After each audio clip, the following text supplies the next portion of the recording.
Doctor of an autism traits, 7 characters, one show that got all of them right. If therapy gives you a diagnosis, Evangelion gives you a mirror. Number 1, alexithymia. Alexithymia means you can't identify what you're feeling. You feel things, but the feelings don't come with a label. Someone asks, "Who are you?" And you just, no. The word isn't there. The connection between the sensation and the language for it is missing. Shinji has this the whole show. People ask him how he feels. He stares, he says nothing. They assume he's hiding something or being difficult or sulking. The translation is just missing. In episode 16, Shinji is absorbed into the angel Leliel, and he still can't access his feelings. He circles the same questions and comes up empty. The final 2 episodes happen entirely inside Shinji's head. And what Anno does in those episodes is take every unnamed feeling Shinji has been carrying for 24 episodes and puts it directly on screen. Images, voices, fragmented memories, until Shinji can finally interpret them. That's a precise description of how alexithymia creates the right conditions for the feeling to become visible on its own. Level 2, rejection-sensitive dysphoria.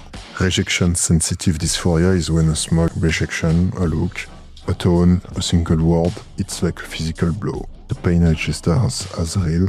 Most people experience rejection as unpleasant. People with RSD experience it as devastating. The entire Shinji Gendo arc is this trait made visible on both sides.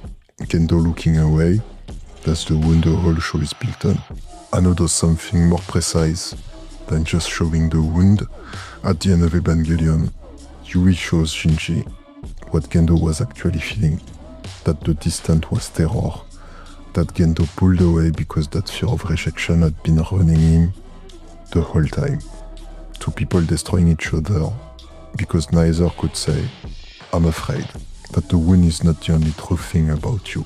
Level 3, masking. Masking is when you build a version of yourself that's easier for the world to deal with. You study how people act, you construct a persona, you perform competence, confidence, social ease, whatever the environment requires. And you do it so completely that eventually you can't find the line between the mask and the face. Asuka is the best example of masking ever put in fiction. Loud, confident, skilled, in control. The mask is so well constructed that nobody around her, not Misato, not Shinji, not the nerve staff, can see what's underneath it. Episode 22 breaks it open. The angel Arael attacks her mind directly, and what it finds underneath the performance is a small terrified child. The mask was the only structure keeping that child from being visible. Here's what the show understands. Asuka doesn't recover by finding an healthier mask. Her arc ends with the mask gone completely, destroyed, stripped away, nothing left. The thing the mask was built to protect her from is exactly what she survives when it's gone. The real thing underneath the performance can take a hit. Level 4, shutdown. Shutdown is what happens when sensory or emotional input exceeds what the nervous system can process, and the system simply turns off. You go quiet, you stop responding, you become still. From the outside, it looks like calm. From the inside, it's total overload, the system protecting itself by going offline. Rei is a shutdown state built into a person. She processes the world from behind glass, flat affect, minimal speech. What makes Rei's portrayal precise is that Anno gives her a specific reason for it. That isn't just, she's an artificial person. She was created without the developmental history that builds herself. No childhood, no continuity, no accumulation of experience that becomes identity. So there's very little self left to protect, and very little self to lose. Most people in shutdown are protecting something. Rei barely has something to protect yet. That's what makes her arc so specific. In the end of Evangelion, she makes a choice and gives Shinji control of instrumentality. The show's answer to shutdown is finding the one thing that cuts through simply because it matters. Rei had to find, entirely on her own, something worth coming out for. Level 5, the AT field. This one is in the architecture of the world. In Evangelion's lore, every living being has an absolute terror field, an AT field.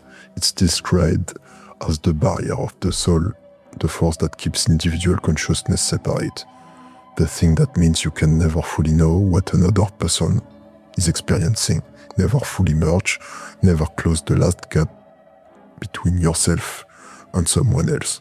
That's a description of something real, the separateness of consciousness. The reason connection is always partial. The reason you can love someone completely and still feel slightly alone in the same room. Most stories frame that as a wound to be healed. The goal is closeness, merger, the dissolution of the barrier. Evangelion frames it differently. The AT field is what makes you you. It's not the thing preventing connection. Without it, you dissolve into the mass. You stop existing as a separate thing. Instrumentality, Silo's plan, the climax of the entire series. Shinji, given the choice, pulls back. For anyone who has spent their life being told their barriers are the problem, that they're too closed off, too hard to reach, too much in their own world. This is the most radical thing Evangelion says. Your barrier is you. The goal is to find people whose barriers are compatible with yours. Level 6. Demand avoidance is when being told to do something, even something you want to do, triggers an overwhelming urge to not do it. The demand itself becomes a threat. Compliance starts to feel like the eraser of self, even when the demand is coming from inside.